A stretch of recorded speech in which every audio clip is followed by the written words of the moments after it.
창세기 3장 15절에서 19절까지 같이 한 목소리로 합독하시겠습니다. 시작.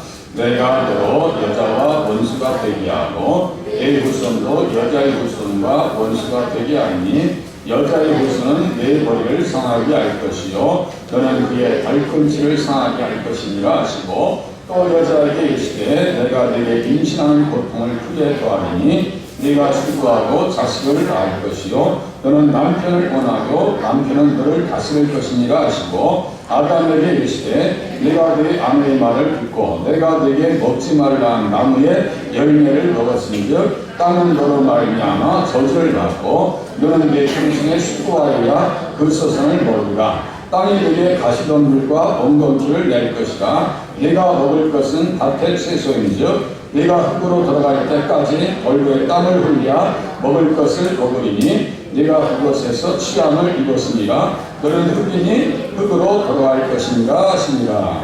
아멘. 네, 성탄절의 계절입니다. 성탄의 계절에 무슨 창세기 3장인가 라고 의아했을 분이 있을 수 있어요. 이것은 완전한 성탄의 메시지입니다. 누가 썼냐면 모세가 썼죠. 모세오경, 창세기, 출애굽기, 레위기, 민수기, 신명기에 모세 오경이다, 율법이다 이런 표현이에요. 그러니까 율법 안에 뭐가 있어요? 복음이 있는 거예요. 율법과 복음은 충돌하는 개념이 아니다 라고 할 수 있는 것은 모세 오경 속에 무엇이 있기 때문에요? 예수 그리스도의 복음이 있기 때문이다 하는 것입니다. 그런데 이 말씀이 성경 각 권의 역사적 상황 속에서 다 적용되는데요. 이 말씀을 또 성경을 각 권에서 강론으로 들어가면 적용해서 말씀을 이해하시는 분들이 거의 없습니다. 그러니까 구약이 예수님 중심으로 이해가 안 되는 거예요. 모세가 이 말씀을 쓸 때 아무 생각 없이 쓰는 게 아니에요. 여자의 후손 예수님으로 말미암아 인류에게 생명, 구원의 길이 열린다라고 하는 것을 말하고 싶어서 이 말씀을 기록해 놓은 거예요. 누구의 감동으로요? 성령의 감동으로. 누구를 이야기하고 싶어서요? 예수님을 이야기하고 싶어서.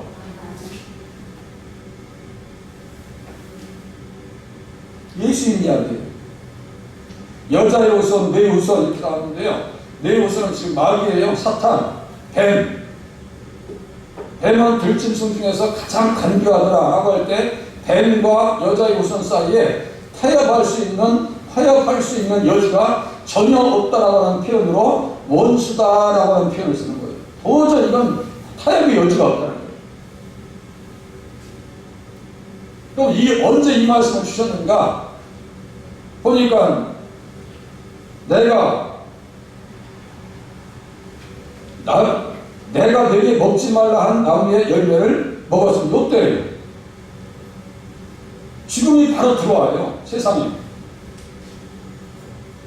그러니까 죽음의 가운데 있는 백성들에게 살 길을 열어주려고 이 말씀을 주시는 거예요.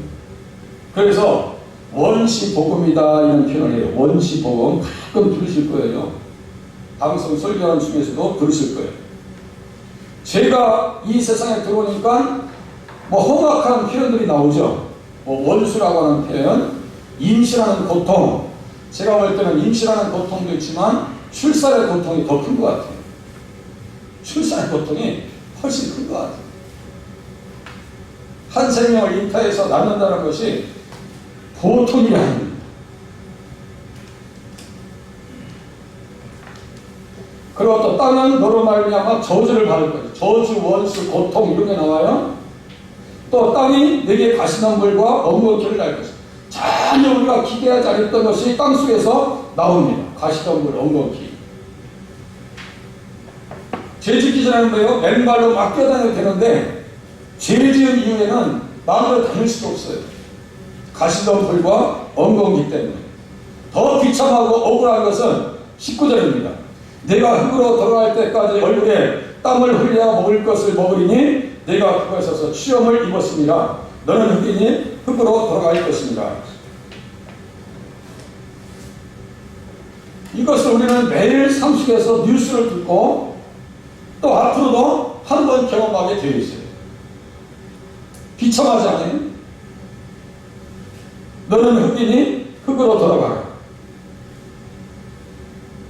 전도서 12장에 어떤 말씀이 있냐면요, 흙은 여전히 땅으로 돌아가고 영은 그것을 주신 하나님께로 돌아가기 전에 한번 창조주를 기억하라 그랬어요. 창조주를 기억하라. 그 제가 한번 그거 가지고 설교했었어요. 노아 현상에 대해서. 그런 날에는 집을 지키는 자들이 떨 것이고, 노아 현상, 힘 있는 자들이 구부러질 것이고, 손과 발의 기력에 연약해짐, 맷돌질 하는 자들이 적어지고, 방앗간이 틀리죠. 틀리하시려고 고생하신다고 그래요. 또 새의 소리로 말미암아 일어날 것이고, 불면증. 저도 오늘 새벽 2시에 일어났어요. 뭐 일어나시는 거. 어떤 때는 뭐 새벽 1시. 우리 권사님들 모시고 올 때 보니까 어떤 때는 12시에 일어나셨대. 그래서 아이고 세상에, 조그만 저기 어려움이 있어도 예민해져가지고 잠을 못 주무시고, 예? 새의 소리로 말미암아 일어날 것이고, 음악하는 여자들은 다 쇠하여질 것이다. 청각장애가 와요. 제가 이거에 대해서 자세히 풀어드렸습니다. 그저께는 보니까요, 아주 유명하신 감독님이 코로나 바이러스에 이틀 만에 돌아가셨다고 하더라고요. 이틀 만에. 제가 안타까운 것은, 그분이 예수를 알았더라면, 예수님을 아는 사람이었더라면 하는 아쉬움이 있어요. 그 댓글을 보니까 막 저주 섞인 말이 막 당하더라고요. 이야, 이 세상에서 아무리 인정받더라도, 뭐 베니스 영화제는 칸느 영화제에서 인정을 받더라도 죽음 앞에서는 별 수가 없구나. 하나님께서 그거 인정해 주시겠어요? 이거 칸느 영화제에서 그렇게 대단한 사람이야 라고 주님께서 인정하시는 것이 아니라 무엇을 보시느냐? 믿음이 있나 없나? 믿음이 있나 없나? 우리가 이 세상에서 챙겨왔을 것은요, 믿음밖에 없는 줄로 깨달으시기를 바랍니다. 하나님 믿게 하여 주시고, 건강을 잃는 것에 대한 두려움보다, 사업이 안 되는 것에 대한 두려움보다 어떤 두려움이 있으셔야 돼요? 혹시 내가 믿음이 떨어지지 않을까? 제가 전도하다 보면요, 많은 사람들 만날 거 아니에요. 어떤 사람은 인상이 너무너무 험악해가지고 좀 대하기가 부담스러운 사람이 있어요. 그래가지고 거기 내가 전도지 뛰고 이렇게 예수님한테 이렇게 뛰고 있는데, 마이크를 들고 있는데, 그래도 그분한테 예수님은 얘기해야지. 그래서 앞에 서서 예수 믿으세요. 그때 두 가지 현상이 나타납니다. 어떤 사람은 인상을 팍 쓰는 사람이 있는 거 아니에요. 그렇게 험악한 인상을 가지고 있는데요, 예수님이라고 하는 단어 그 하나 때문에 아주 겸손해지고 자세가 달라지는 분이 있어요. 그 안에 누가 계신 거예요? 예수님이 계십니다. 정말 내 안에 예수님이 계시면요, 자세가 달라져요. 우리 인생은 그렇게 심판 가운데 던져졌어요.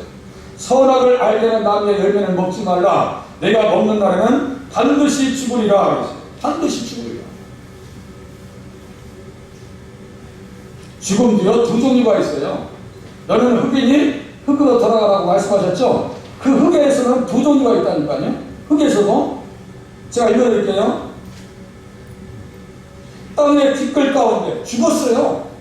티끌이 됐어요. 다 뿌려졌어요. 태가 땅의 티끌 가운데서 자란 자 중에서 많은 사람이 깨어나 영생을 받는 자가 있을 것이다. 다니엘서 12장 2절입니다. 티끌 가운데서도 두 종류가 있다니까요.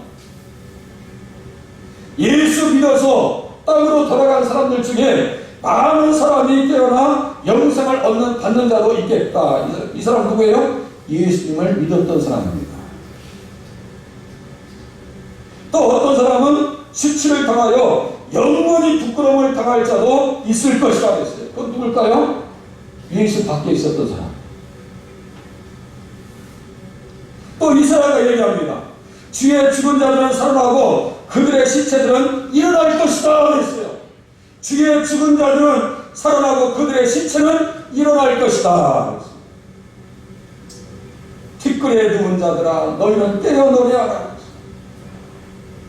뒷글에 누운 자들아 너희는 깨어 노래하라 그랬어요.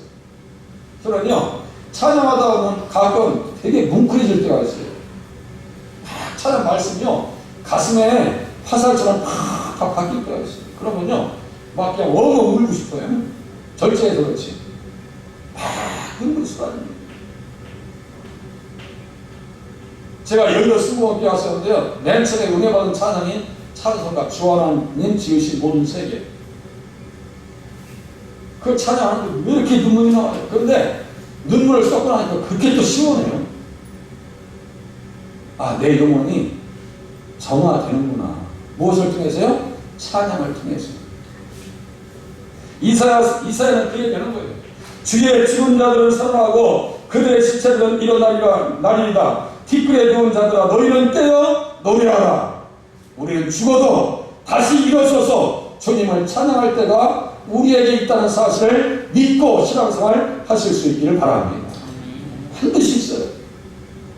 그런데 대부분 삶은 이렇게 던져져 있어요.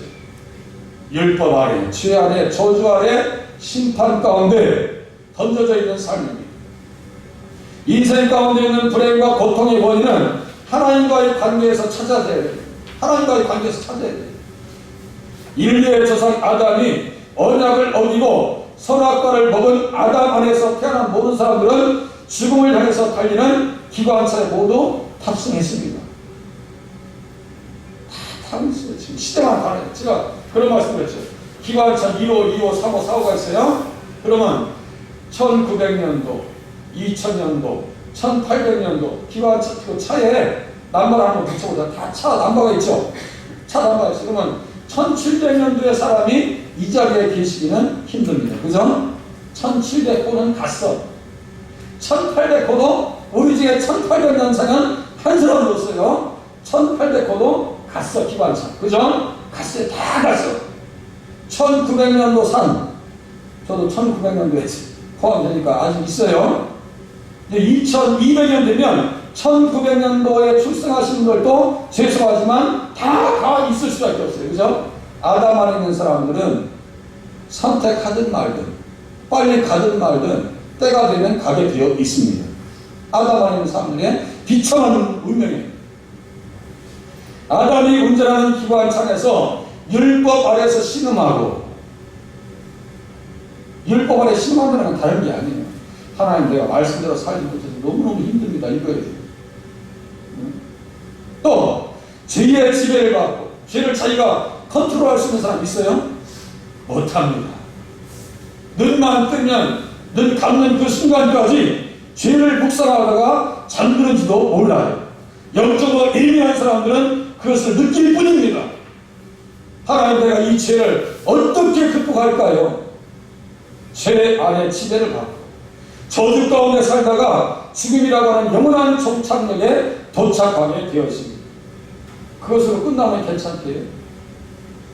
그것으로 끝나는 게 아니에요. 둘째 사망이라고 있죠? 이 안에 들어가 있는 사람들 보니까요, 거기에서 들려오는 음성이 있어요. 또 거기에 있을 사람들에 대해서 예수님께서 말씀하셨어요. 아담 안에서 종착역에 내린 사람들, 비참한 운명 가운데 들어가 있는 사람들에게 대해서 우리 예수님께서 말씀하셨어요. 거기에는, 보세요, 종착역이에요. 거기에는 구더기도 죽지 않고 불도 꺼지지 아니하느니라. 아담 안에서 사는 비참한 운명 가운데 들어갑니다. 거기에는 구더기도 죽지 않고 불도 꺼지지 아니하느니라. 그곳에 가고 싶어요? 안 가고 싶어요?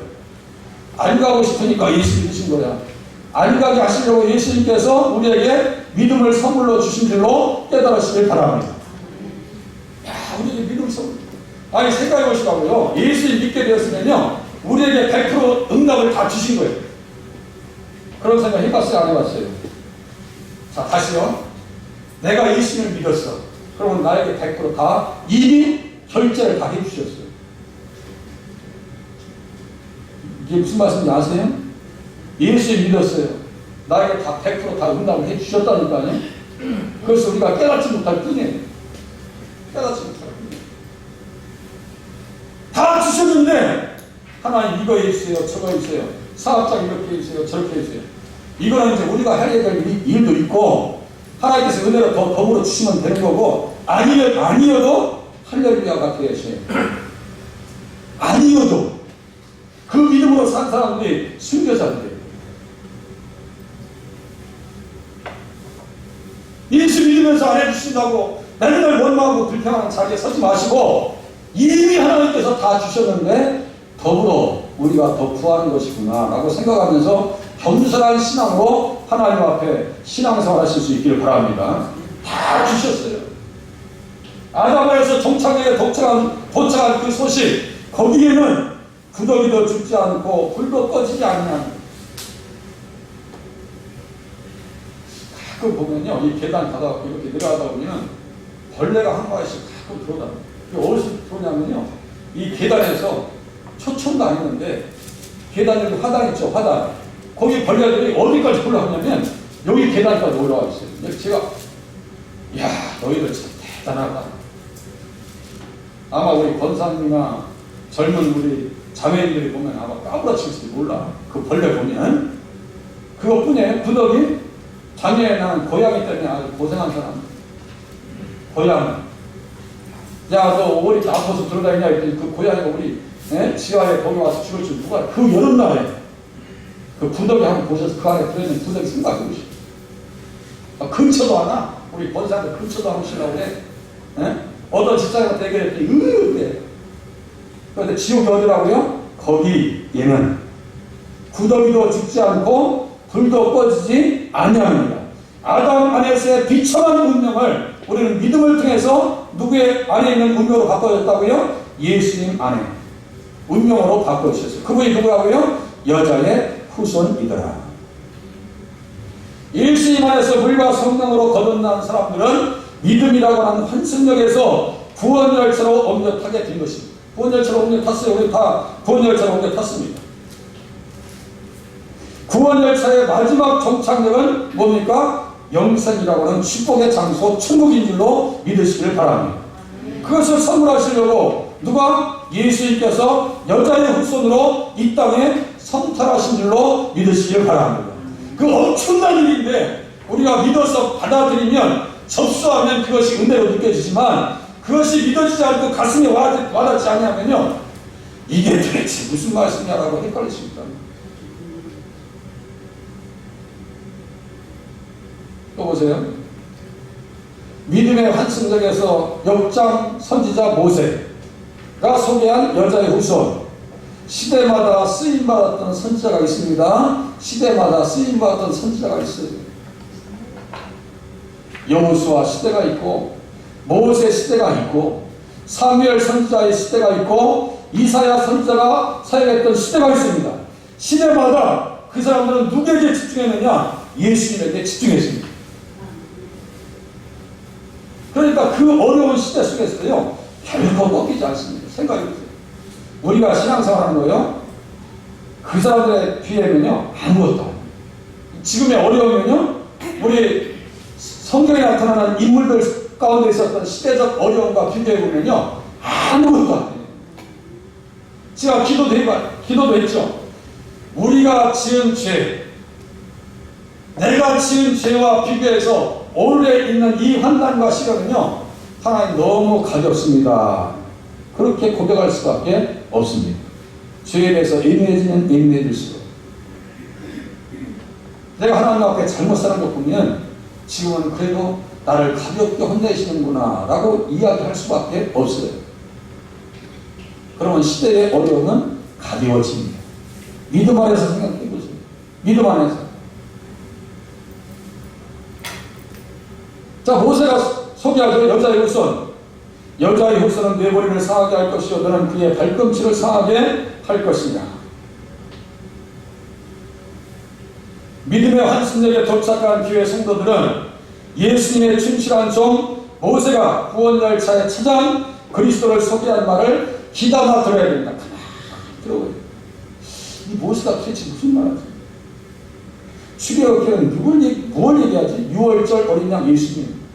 레위기는 어떤 예수님이지? 피를 쏟아주신 예수님. 그죠? 민수기는 뭐예요? 광야의 목뱀 사건 있죠? 그리고 또 뭐예요? 발람 선지자가 한 별로 오시는 한 별로 오시는 예수님 또 얘기하고 있네요. 그러니까 제가 말씀드리잖아요. 성경을 보면서 예수님과 관계되는 말씀은 그 성경에서 가장 높이 올려놔야 돼요. 그래야 그 다른 말씀들이 조명이 돼요. 자, 지금 조명들이 이렇게 써있죠? 조명들이 있잖아요. 이 조명들을 설마 밑에다 놓지 않을 거 아니에요? 네? 조명들은 위에다 놔야 빛이 발해질 거 아니에요? 성경을 볼 때도 그런 겁니다. 여자의 후손이 어떤 말씀일까? 여자의 후손을 이 땅에 보내신다는데 그 가문은 어떤 가문일까? 아, 아브라함의 가문에서 오시는구나. 그 얘기거든요. 그러니까 아브라함은 이 말씀을 알고 신앙생활하면서 자기 삶 가운데 오는 여러 가지 시련과 시험 앞에서요 흔들리지 않습니다. 가만히 보세요. 그들의 삶의 자세를 보면 내가 이러한 상황 속에서 어떠한 삶의 자세로 신앙생활할까라고 하는 답이 찾아옵니다. 그게 묵상이고 그게 깊은 생각이고 영의 생각입니다. 자, 모세가 소개한 예수님을 우리가 살펴야 돼요. 모세는 어떻게 얘기했는데 모세를 믿었더라면 또 나를 믿었으니 이는 그가 내게 대하여 기록하였습니다. 예수님께서 말씀하신 거예요. 여자 요소도 누구에 대해서 기록한 거 얘기한 거예요? 예수님에 대해서. 왜 그렇게 모세가 예수님에 대해서 자세하게 이야기할 수 있었는가? 베드로전서 1장입니다. 한번 펴보세요. 베드로전서 1장. 큰 전제를 해서 보는 말씀들이 너무 중요해요. 베드로전서 1장 9절인데요. 우리 주영생 앞에 잠깐 띄워주세요. 찾기 어려우신 분 있으니까 베드로전서 1장 9절.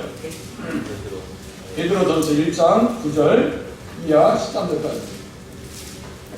못 찾으신 분들은 앞에 보시면 됩니다.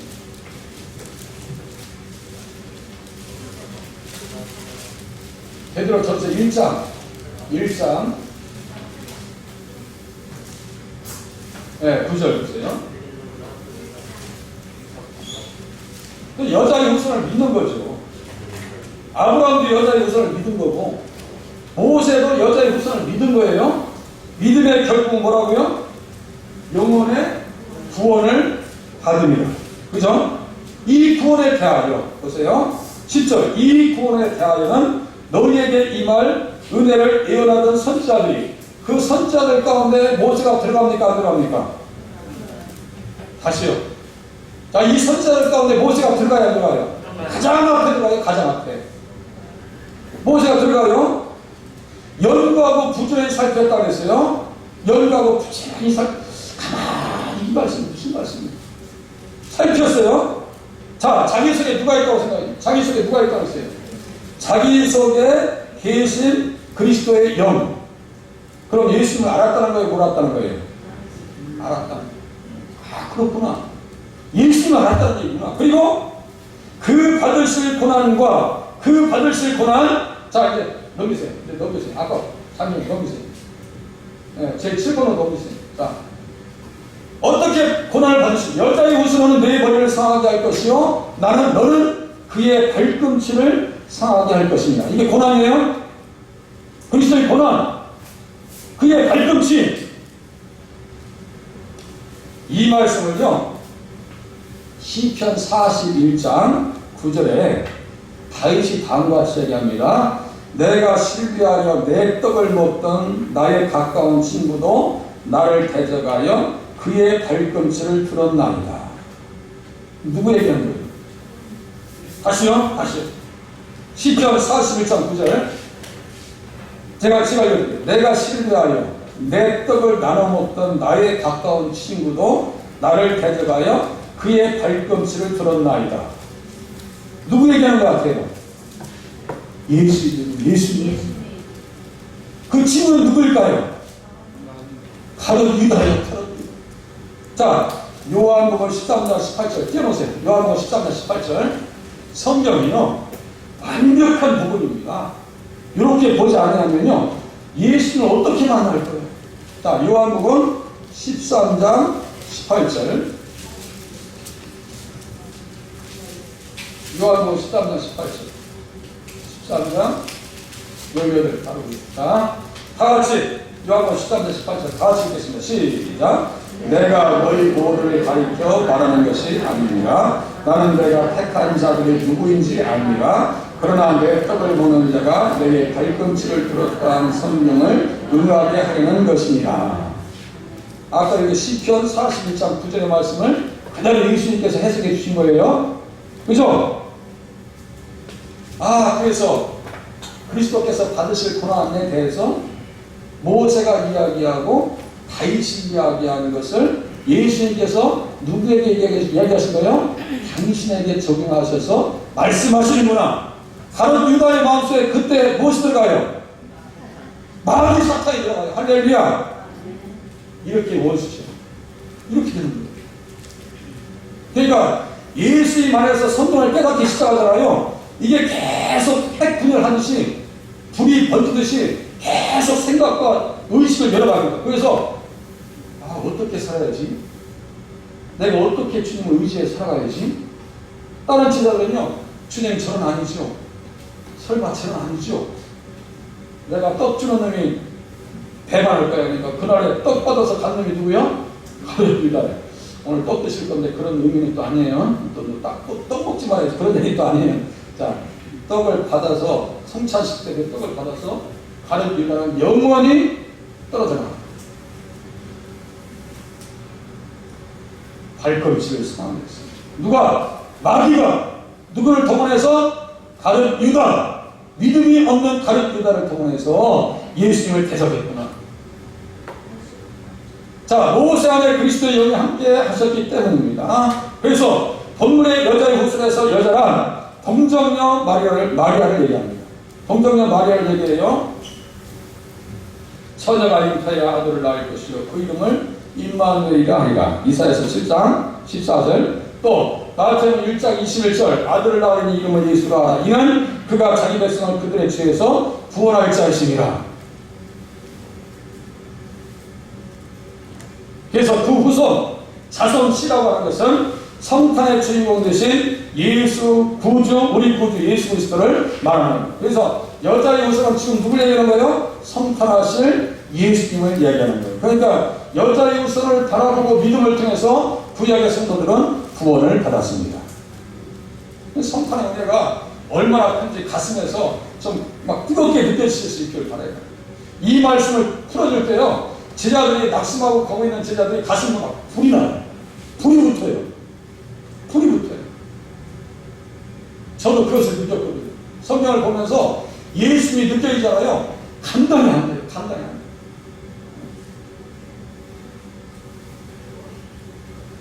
자, 그래서 창세기 3장 15절이니까 원수지간입니다. 여자의 후손과 뱀의 후손 간의 원수지간입니다.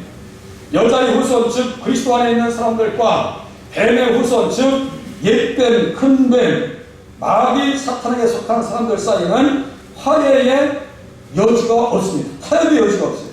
절대 타협의 여지가 없습니다. 그래서 가인이 아벨을 쳤습니다. 가벨은 어떤 사람이냐? 창세기 4장에 가인이 나타나죠. 그런데 요한일서 3장에도 또 가인에 대해서 이야기해줘요. 그러면 창세기 4장의 가인의 그 악한 짓을 근거가 어디 있느냐 이거예요. 가인이 어떤 일을 했는지, 어떻게 사고를 쳤는지 그 영적 원인에 대해서 설명해 줍니다. 제가 읽어드릴게요. 가인같이 하지 말라. 그는 악한 자에게 속하였다. 무슨 말인지 알겠어요? 악한 자에게 속하였다. 마귀에게 속했어요. 그러니까 아벨의 꼴을 못 봐. 아벨은 어떤 사람이에요? 믿음으로 아벨은 가인보다 더 나은 제사를 하나님께 드렸다고 했어요. 그러니까 아벨은 믿음의 사람이고 여자의 후손의 계열에 속한 사람이고, 가인은 어떤 사람이에요? 마귀 사탄의 계열에 속한 사람이에요. 그러니까 둘이 충돌을 가지고 감당이 안 돼요. 야, 아벨의 제사를 받고 나의 예배를 받지 않는, 그러니까 밖에 나가세요. 아벨을 돌로 쳐 죽입니다. 자, 이렇게 부딪힙니다. 또 보세요. 바로 왕이 아브라함을 바꿔갑니다. 이게 무슨 말씀일까요? 아브라함이 갈대아 우르에서 예수님을 다 어떤 분인지 알아. 그리고 여자의 후손으로 오시는 예수님께서 그냥 성은이 만극하게도 아브라함아, 내 자손으로 오실 분이 바로 여자의 후손이란다. 갈대아 우리서부터 압니다. 그렇게 하고 깨닫고 복음을 깨닫고 갈대아 우리에서 가나안 땅까지 몇 킬로를 걸어오냐면 몇 킬로라고 했어요? 에? 에? 900km. 900킬로? 좀 그거는 짧아. 1500킬로. 1500킬로를 걸어옵니다. 1500킬로. 아니, 가나안 땅, 약속의 땅에 왔어요? 그럼 왜 가나안 땅에 왔어요? 왜 가나안 땅에 왔어요? 이유는 계속 말씀드렸어요. 그렇죠. 예수님이 그 땅에 오신답니다. 베들레헴. 할렐루야. 아니, 그러면 하나님께서 만약에 아브라함에게 야, 저기 한반도에 서울에 예수님 오신다. 그래서 아브라함을 어디로 보내시는 거예요? 서울로 보내시는 거지. 그러면 한국은 대단한 땅이에요. 그런데 그렇게 하지 않으시고 어디에서 성탄하신다고요? 가나안 땅 베들레헴에 성탄할 것을 아브라함은 압니다. 그래서 땅 자손복이에요. 땅 자손복. 어떤 땅에? 가나안 땅 베들레헴에. 누가? 여자의 후손 자손 씨. 아브라함의 자손. 어떤 복이요? 구원의 복, 영생의 축복, 천국의 축복. 천국 안에 다 들어갔다 있죠? 그러니까 아브라함은 떠나는 결단을 합니다. 그런데 믿음으로 왔어요. 내가 이제 예수 잘 믿어야지. 이제 주연교회 가서 신앙생활 잘해야 돼. 아니, 갔더니 세상에 뭐 내가 원하는 왜 그림자가 그림이 안 그려져. 예? 아니, 주연교회 갔더니 내가 원하는 그림이 없어. 프로그램도 많고 맨날 앞서서 뭐 소리나 질렀어. 겨우 해봤자 무슨 성경 프로그램 하자 있어. 설교도 다른 데하고 좀 다른가. 내가 원하는 그림이 안 그려져. 아브라함은 더 그래요. 가나안 땅 갔더니 웬걸 기근이 딱 찾아오네. 그래서 애굽 땅으로 내려가요. 그러니까 애굽에 가니까 또 얼굴 이쁜 건 또 알아가지고, 그러니까 여자분들이 너무 이쁘게 안 해도 돼. 제가 볼 때는 다 아름다우셔. 우리 권사님들도 다 이쁘셔. 너무 안 이뻐도 돼. 근데 사라가 너무너무 이쁜 거야. 그러니까 바로 왕이 야, 저 데리고 와. 그래서 어떻게 좀 뺏어보려고 그 시험에 왔어도 하나님을 의지해서 승리하고 하나님께서 또 승리하게 하십니다. 여자 요손을 이 땅에 보내지 않기 위해서 누가 개입한다고요? 세상에 속한 바로 왕이 개입. 또 보세요. 애굽 왕이 이스라엘을 어디에서 몰살하려고 했어요? 홍해에서. 430년 만에 이스라엘 백성들의 해방을 해요. 그러니까 바로 왕이 철병거 600대를 끌고 야, 홍해에 갇혔어요. 다 몰살시켜버릴 거예요. 그 속에 어떤 영이 있는 거예요? 사탄이.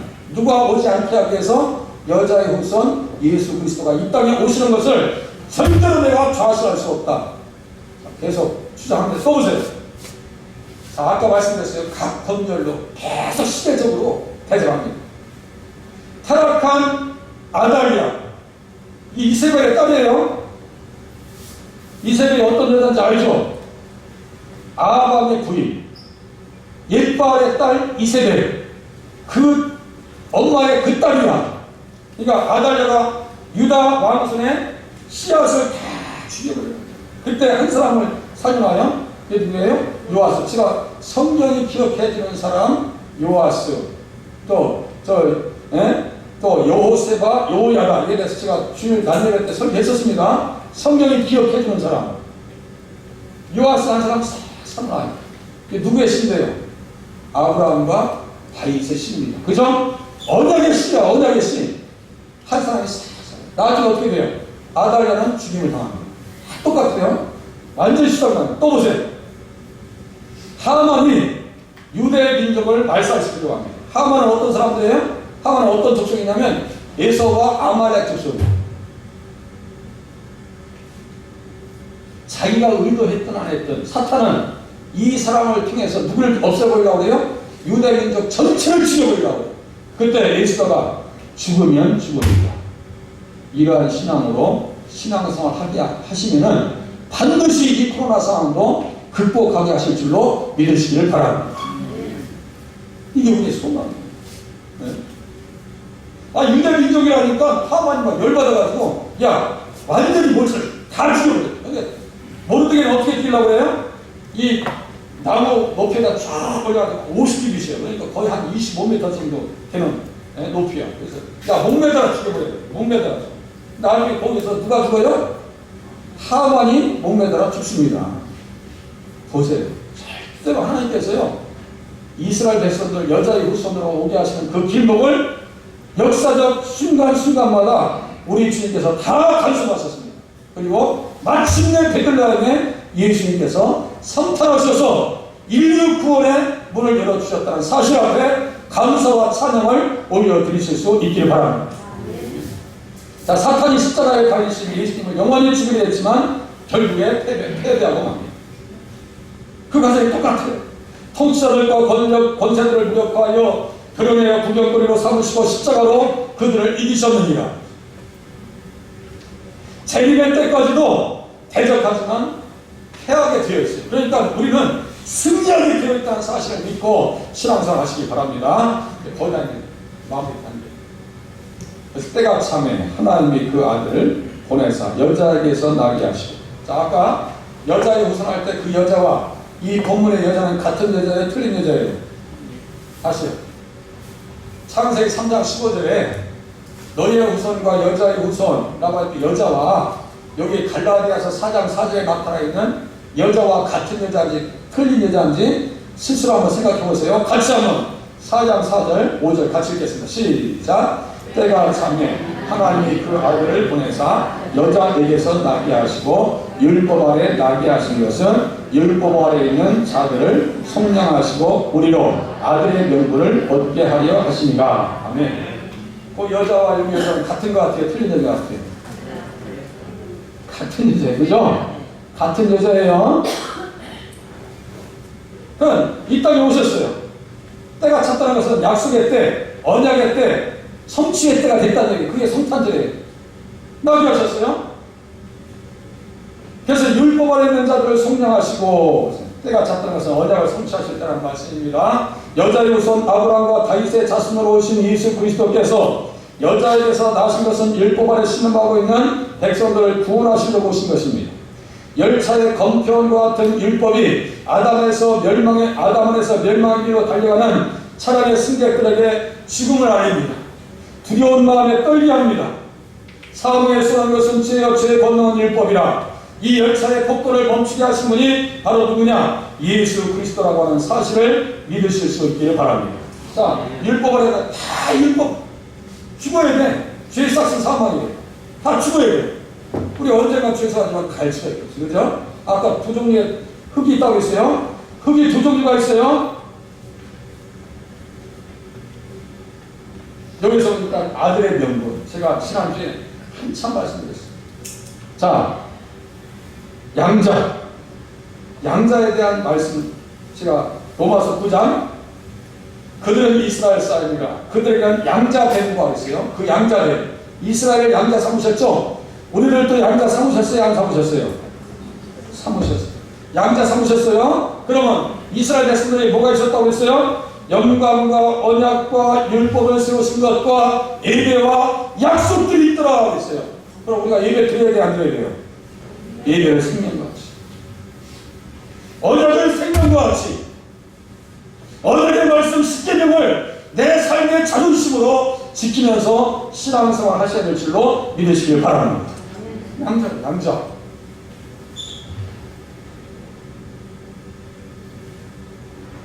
열차의 폭거를 멈추게 하신 분이 바로 누구냐? 예수님. 아들의 명분을 주셨어요. 한 사람의 죄로 말미암아 사망이 그 한 사람을 통하여 왕노로 하였은즉 더욱 은혜와 의의 선물을 넘치게 받는 자들은 한 번 예수 그리스도를 통하여 생명 안에서 왕노로 탈 것이다. 이런 말씀을 묵상하다 보니 가슴이 뜨거워져요. 자, 로마서 5장 17절 한번 띄워보세요. 로마서 5장 17절. 아주 길게 안 나갈 테니 걱정하지 마세요. 로마서 5장 17절. 자, 아담 안에 있는 것과 예수님 안에 있는 것이 얼마나 차이가 되는지 보세요. 로마서 5장 17절. 한 사람의 범죄로 말미암아 그죠? 이 한 사람 누굴 것 같아요? 아담이에요, 아담. 아담 때문에 사망이 그 한 사람을 통하여 왕으로 돼요.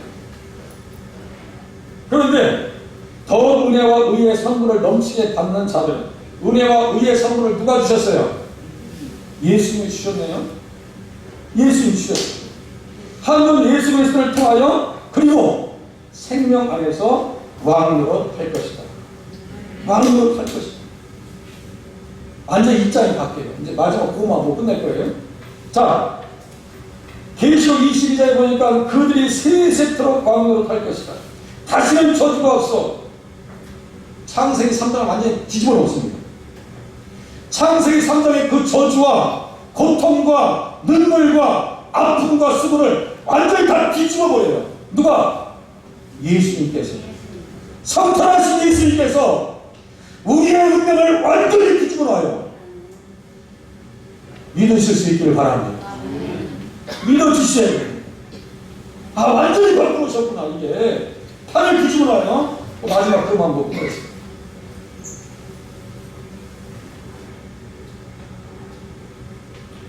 마귀를 멸하시고 멸망의 길로 달려는 열차를 세우시고 구원하시려고 이 땅에 오셨고, 혈과 육을 입어 성육신하신 예수님께서 사람들을 살리려고 이 땅에 오셨어요. 영원히 죽음으로 행하는 백성들 중에서 아브라함의 자손들로 작정된 백성들에게 믿음, 성령, 의를, 구원을 선물로 주셔서 차단되신 구원 열차에 무임승차하게 하셨어요. 공짜로 다 주셨어요. 이거 바꿔주셨다 했죠? 이겁니다. 자, 같이 읽겠습니다. 같이 시작. 아담 안에서 모든 사람이 죽은 것까지 그리스도 안에서 모든 사람이 삶을 얻으리라. 보세요. 위치를 바꿉니다. 보세요. 지옥 백성을 천국 백성으로 바꿔주십니다. 완전히 뒤집어놔요. 그가 우리를 흑암의 권세에서 건져내서 그의 사랑의 아들의 나라로 옮기셨으니, 완전히 바꿔놨어요. 또 우리의 하늘의 시민권 줬죠. 할 얘기가 많아요. 땅의 지체를 그리스도의 지체로 바꿔주십니다. 땅에 속한 지체를 그리스도의 지체로 바꾸어 주셨습니다. 그래서 우리는 지체로 부신 분이 있는 거예요. 할렐루야. 아, 지체로 부신 분이네. 옆에 계신 분들 한번 보시면서 그냥 얘기해서, 아, 지체로 부신 분이네. 그렇게 믿으세요. 네, 얘기하기 좀 그러니까. 너희 몸이 그리스도의 지체가 되어 너희 지체를 의의 무기로 들여라. 또 어떤 사람을 바꿔왔어요? 아담 안에 있으면 옛사람이에요. 예수님 안에 있으면 새사람입니다. 믿으세요? 그래서 하나님을 따라 의와 진리의 거룩함으로 진심을 받은 새사람을 입으라. 그래서 제가 거기에다가 교복이라고 써놨어요. 교복. 새사람의 옷을 입으세요. 하나님을 따라 의와 진리와 거룩함이라고 하는 것은 예수님의 내적인 형상입니다. 내적인 형상이 예수님 형상이에요. 그래서 의와 진리의 거룩함으로 지으심을 받은 새 사람, 이 옷을 바꾸셔야 돼요. 바꾸셔야 돼요. 또 우리를 생각을 바꿔주셨어요. 육의 생각을 영의 생각으로 완전히 바꿔주셨습니다. 예수님 생각해보세요. 할렐루야. 너무너무 감사합니다. 아브라함이 그랬어요. 다른 사람 선택하지 않냐고 나를 선택해 주셨어요. 다윗도 그랬어요. 야, 8남매 중에서 막내를 선택해 주셨어요. 응? 많은 사람들 중에서, 예수를 아직 모르는 사람들 중에서 만에 하나 천에 하나 나를 선택하셔서 교회의 사람으로 심어주셨으니 너무 감사합니다라고 이 어려울 때 감사로 이 어려움을 극복하실 수 있기를 바랍니다. 완전히 폰을 바꿔주셨어요. 예수님 모셔서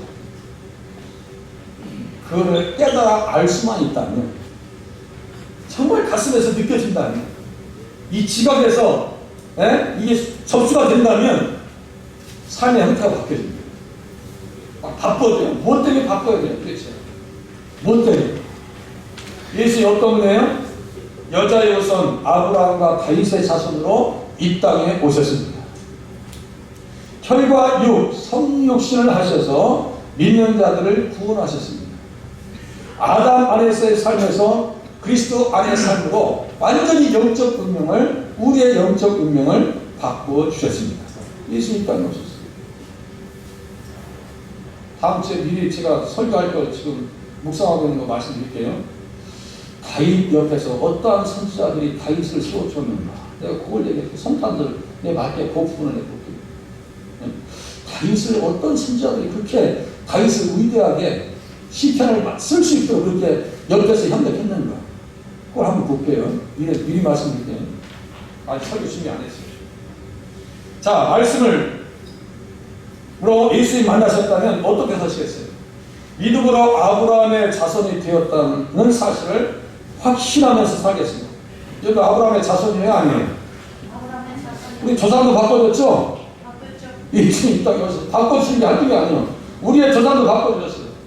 우리 뭐 광산기 씨, 뭐 흥광 할아버지 13대 이가지고 대단한 거 해가지고 자부심이 있다고 그러는데 그것보다도 우리에게 영적 조상 아브라함의 자손, 아브라함이 우리의 조상이 됐다는 사실을 믿으시기 바랍니다. 갈라디아 3장 자세히 보세요. 성경을 대충 보지 마세요. 그렇게 하고 여자의 흑손으로 오신 예수님을 찬양하며 살겠습니다. 아까 말씀드렸죠. 찬양할 때 가슴이 뭉클해져요. 너무너무 감사해요. 오신 예수님께서 하늘의 지체, 그리스도의 지체로 삼아주심을 알아서 죽도록 주님 앞에 충성을 다하겠습니다. 뼈가 부서지도록 하나님, 하늘의 지체로 나를 바꿔주셨습니다. 예수님의 지체로 나를 바꿔주셨습니다. 뼈가 부서지도록 하나님 앞에 충성을 다하길 원합니다. 그런 결심이 조금씩 샘솟길 바랍니다. 보세요. 어떤 기도 가능하시겠어요? 예수님의 백성으로 합당히 살게 하시고 성탄의 은혜를 깨닫게 하시고 영의 생각을 하면서 주님을 기뻐하며 평안한 중에 주님을 섬길 수 있도록 도와주시옵소서. 같이 함께 기도하겠습니다.